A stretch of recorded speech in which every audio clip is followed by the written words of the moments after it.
मैं बधाई देना चाहता हूं प्रदेश के माननीय मुख्यमंत्री जी को और देश के प्रधानमंत्री जी को, जो उनकी सोच है वो हमारा जिलाधिकारी, हमारे सीडीओ कर रहे हैं, लेकिन जो निचले स्तर के अधिकारी कर्मचारी हैं वो गड़बड़ी कर रहे हैं। उनके ऊपर पैनी निगाह रखने की जरूरत है और यह विषय इसलिए उठाया गया है कि आगे आने वाले दिनों में दूसरे अधिकारी गलती न करने पाए और सजगता के साथ वो काम करें। और निश्चित रूप से मैंने आग्रह किया है कि कोई ऐसे अधिकारी को जिम्मेवारी जांच के न दिया जाए जो मिल जाए, लिबरल न हो, बल्कि वो तटस्थ हो और ईमानदारी के साथ जांच करे और जो गलत है उसको गलत कहे, जो सही है उसको सही कहे। 4-5 बिंदु महत्वपूर्ण है। एक महत्वपूर्ण विषय यह है कि उप निबंधक औराई वो जो है प्रभारी है, जो पद होता है वो पद के अधिकारी नहीं है बल्कि जूनियर है। उनको प्रभारी के रूप में उप निबंधक की जिम्मेवारी दी गई है औराई में।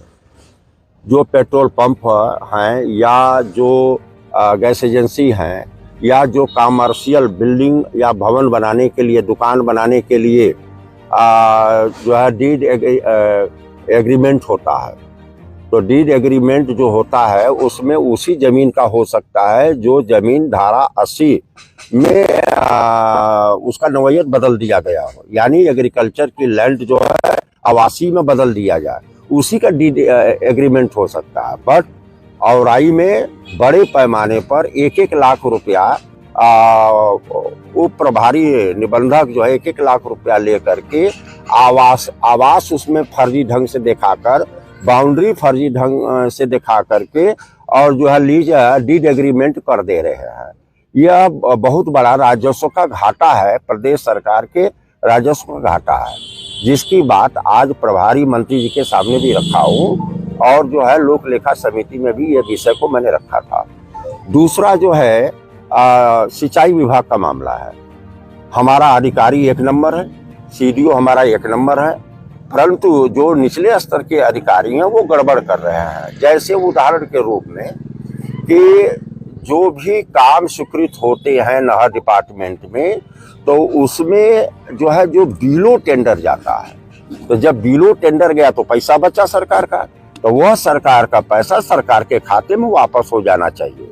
लेकिन भदोही के अंदर वो पैसा जो है किसी अन्य काम में बिना जो है शासन के अनुमति का अन्य काम में इस्तेमाल किया जाता है, जिसको कि हम घोटाला का रूप कह सकते हैं, घोटाला के रूप में जाना जाएगा। तो घोसिया में एनआईसी जो है एक पोर्टर है, तो उस पोर्टर पर लोड होना चाहिए। अगर आपने टेंडर निकाला तो टेंडर जो है एनआईसी के पोर्टर पर लोड होना चाहिए, वहां लोड नहीं हुआ और जिसको चाहा उसको टेंडर दे दिया, वो गलत है।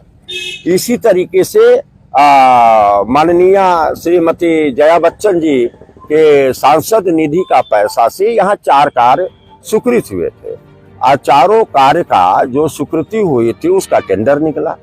टेंडर निकलने के बाद जो है आपका जो चेकलिस्ट बनती है, तो चेकलिस्ट में क्या हुआ कि फर्जी तरीके से चेकलिस्ट बना दी गई। मतलब जिस ठेकेदार का चाहा गया उसका पास कर दिया गया कागज, और जिसका नहीं चाहा गया उसका पास नहीं किया गया, उसको खारिज कर दिया गया। वो 25 चेकलिस्ट बना करके यहाँ का जो वरिष्ठ सहायक है उन्होंने दे दिया खंड लेखा अधिकारी को, और खंड लेखा अधिकारी ने दस्तखत करके रख दिया। जब इसका जांच पड़ताल होने लगा तो पाया गया कि चेकलिस्ट फर्जी बनी है, तो उसमें जो है एक्शन और उसके दूसरे अधिकारी मिल करके चेकलिस्ट बनाए। और जब चेकलिस्ट पर लेखा अधिकारी से और जो है वरिष्ठ सहायक से दस्तखत करने के लिए बोला गया तो उसने नहीं किया। तो ये एक बहुत बड़ा फ्रॉड है और इसकी जांच के लिए भी मैंने दिया है और इस विषय को भी मैंने ऊपर जो है शासन में लिखा है। यह विषय 3-4 महत्वपूर्ण थे और मैं समझता हूं कि जिलाधिकारी सतर्क हैं, जो मुझे जानकारी है, और सीडीओ साहब भी सतर्क हैं और तीनों चारों विभाग का ये जांच करने के लिए मैंने लिखा है कि ये जांच करिए जो माननीय मुख्यमंत्री जी का ध्येय है कि जीरो टॉलरेंस पर करप्शन खत्म हो, जीरो टॉलरेंस पर कार्य किया जाए और कोई भी करप्शन न होने पावे, भ्रष्टाचार न होने पावे। मैं बधाई देना चाहता हूं प्रदेश के माननीय मुख्यमंत्री जी को और देश के प्रधानमंत्री जी को, जो उनकी सोच है वो हमारा जिलाधिकारी, हमारे सीडीओ कर रहे हैं, लेकिन जो निचले स्तर के अधिकारी कर्मचारी हैं वो गड़बड़ी कर रहे हैं। उनके ऊपर पैनी निगाह रखने की जरूरत है।